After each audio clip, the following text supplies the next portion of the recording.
Hey, g'day, Ewan from 84 Engineering here. Just doing a quick video today showing setting up with the Multitool upgrade kit on my grinder. Alright, so when you get your kit, as well as what you see there, there will be an instruction little page. You've got your flat platen, your rest, a couple of arms and the actual attachment. So the first thing you need to do is remove the wheel from the grinder. You'll need a 14mm and 16mm spanner. The 16 needs to be a bit skinny. At least that's what I need for both of mine. And you can just take that off. Put that to the side. You won't need that nut again. Keep it just in case. And with the kit, so you take the arm socket off, put those to the side. It should just slip over that arm. Most of you will have that guard on yours. This is an older one that doesn't have it, but it won't get in your way. You'll need a 4mm Allen key. Now if you just leave it flush at the front there, tighten the two grub screws up,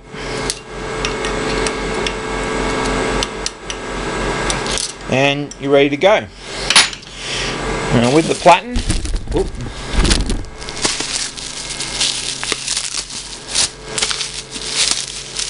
wrap it. One thing you may notice, the platen's a ground on one side. The black oxide finish doesn't take on the ground surface very well, so it may be a little splotchy like this one. As soon as you start using it, it's going to wear off, but just so you don't see it and freak out, it's because it's a finely ground surface, the oxide doesn't take on it. Anyway, you can pop that in the top arm socket.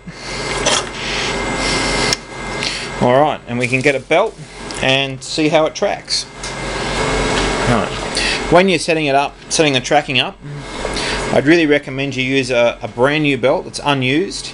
As soon as a belt starts to get used and stretches at all, if it stretches unequally, it will track slightly differently. So if you start with a nice fresh belt, it means that you shouldn't have any problems that may be caused by the belt. Now, one thing to keep in mind there, if you tension it first and do your locking lever up, you'll get more belt tension than if you have it back and then that was too far, and then undo your lever.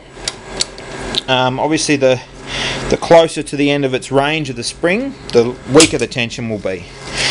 If you want a nice good tight tension, keep that movement to a minimum. Alright, so this one's already been set. As you can see, if we come around the front here, it's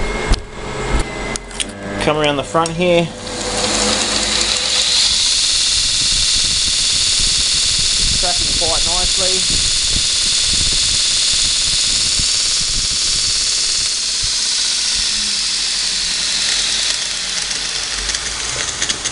As it is, well, I'm hitting the edge of the wheel. What you may have to do, let me just take the belt off, is down in here you've got a pair of bolts, and I believe that they'd be 14mm as well. No, you'll need a 13 or a ½ inch for those. You may need to adjust the whole multi-tool over to the left a little bit. And obviously what you want to try and achieve is the belt running straight down the side of the platen, and the platen not sitting diagonal with the belt running down. The best thing to do with that, best way to do that, is get it to track with your lever in the middle position, and to make sure that this is a parallel gap along here. Obviously if you twist it with those bolts, you're going to end up with a twisted platen at the front. So it may take a few minutes of adjusting, but it's well worth getting it set up correctly.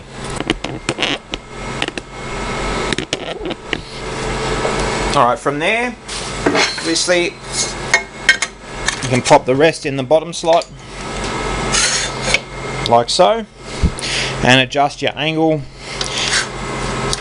as you want to. I find with the handles, it's good to have the front one pointing forwards, top one pointing forwards when it's tight, the bottom one pointing back when it's tight, and that way you can loosen them both off without them interfering with each other. Right, so the only other thing you need to do is take your arm and bolt your original contact wheel on there.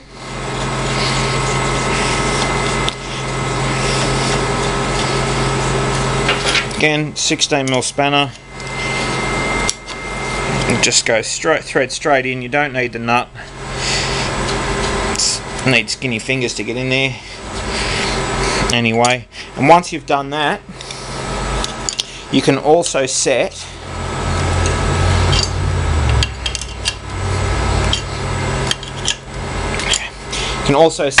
the original platen to be flush with the belts. Now, I've found the best way of doing that is to use the arm in the bottom socket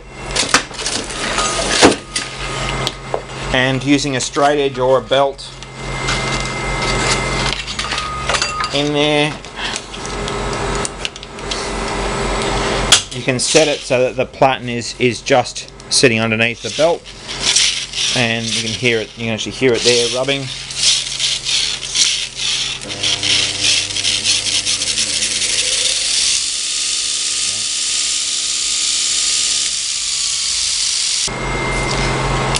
Of course, if you use it in the top slot, you won't get the rubbing. If you want to use it without that platen, which is what I prefer to do.